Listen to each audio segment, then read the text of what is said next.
Hi guys. Ang tagal ko hindi nakapag video habang kumakain. Kasi sobrang na-busy ni at talagang busy. Mani! Aba!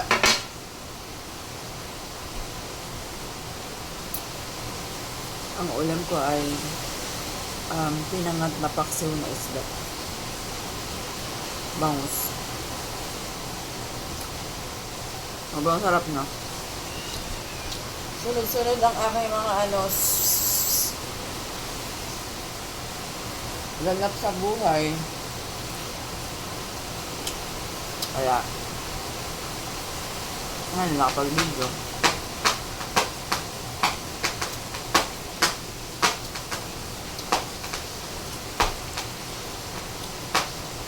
Ulam ko puro to leftover. Lambago kasi.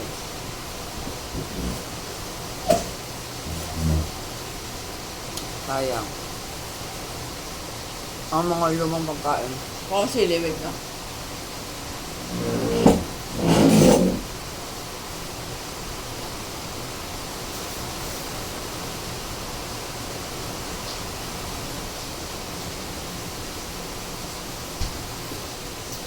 So, ito yung sili.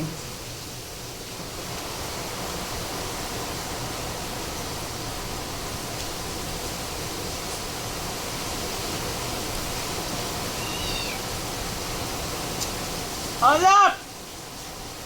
Olap!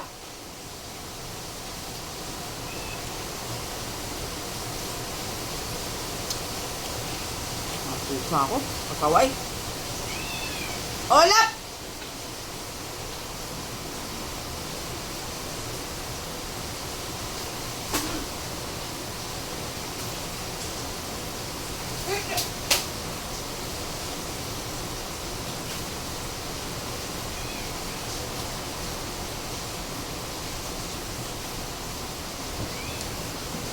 Olap!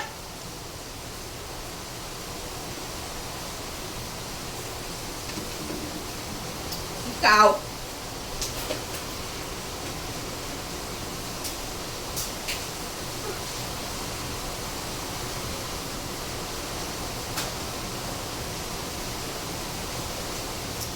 Hindi na ako makapag-focus sa pagkain ko. Gawa nitong olap na.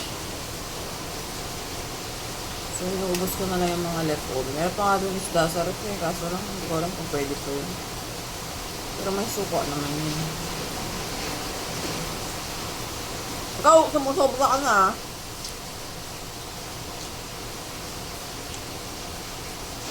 Late-late pa ng kapatid mo.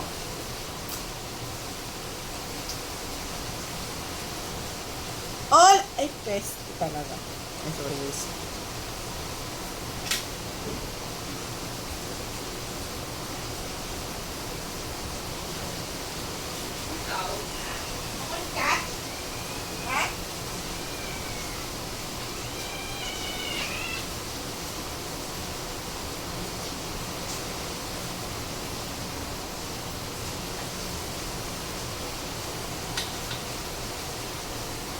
Late pa ni Muna pag ay ni isa!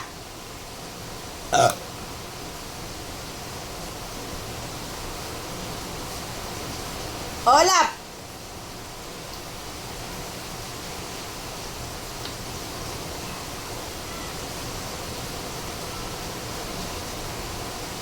Tapos may marami kaming tirang kanin. Isasangag ko na lang gawa ng sayang. Gawa siguro ako ng chowpan. Kaso lang, lakas ng ulan. Hindi ako makabili ng mixed vegetable.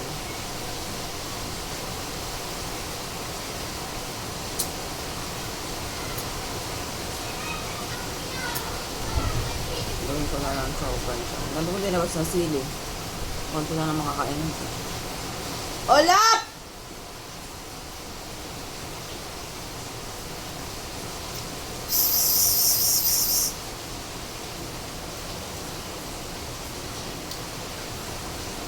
Sorry guys. Ang ingay ko.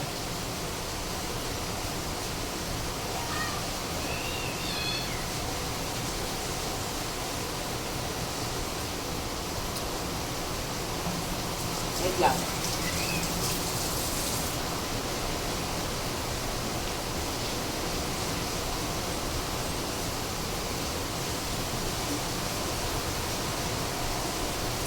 Nakasang ulan dito, grabe.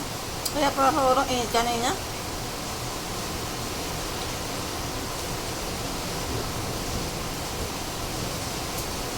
Buti na natakpan na yung mga ano dito. Kaso tangina, yung nagagawa dito ng bahay, basta na lang iniwan dito. Ang dami pang gagawin.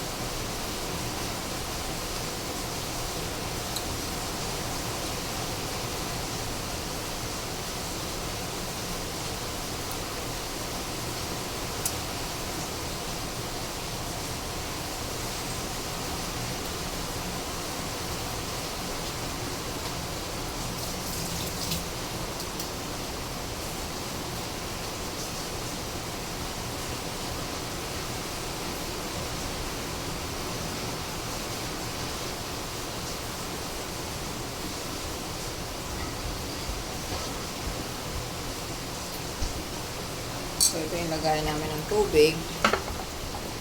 Dahil hindi ako magamit ng plastic na lagayan ng tubig.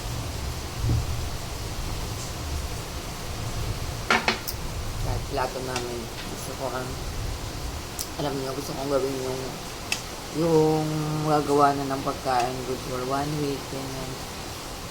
Kaso lang, ewan ko, iba yung lasa ng talagang galing. Yung baka luluto lang. Siguro sa mga kailangan yun doon sa mga nagtatrabaho na tinatamad na magluto, pagod na magluto kasi yun syempre pagod, uyat, gusto na magpahinga. Ay mas magandang may niluto na sila yung iniinit na lang. Kasi minsan pag yung ano, mamadali ka na, pagod ka na, kung ano na lang, yung mga mabilis maluto, magdilata ka na lang, instant noodles, yung mga processed food. Ano na lang mangyayari kapag sa amin or sa akin, lagi naman ako nandito sa bahay. Umaalis ako pero hindi naman lagi. May mga time na minsan 3 days ako wala, ganyan.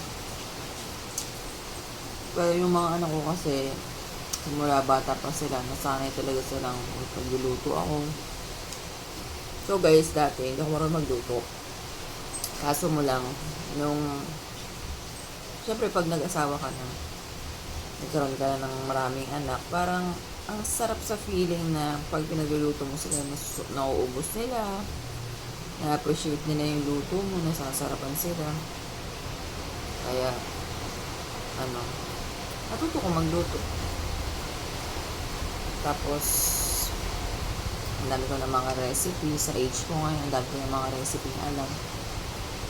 Tapos, yung mga anak ko, kapag matagal akong wala, or hindi ako nakakaluto, namiss nila yung luto ng nanay, no? Ako din naman ngayon. Ngayon yun, lakas ang kudlat, kulog kidlat. Gawa ng sobrang init. Ingat guys sa lahat ng nauulanan ngayon or nasa labas or nasa bahay man or kahit ano. Ingat kayo, lalo ng mga estudyante. So yun lang. Bye po!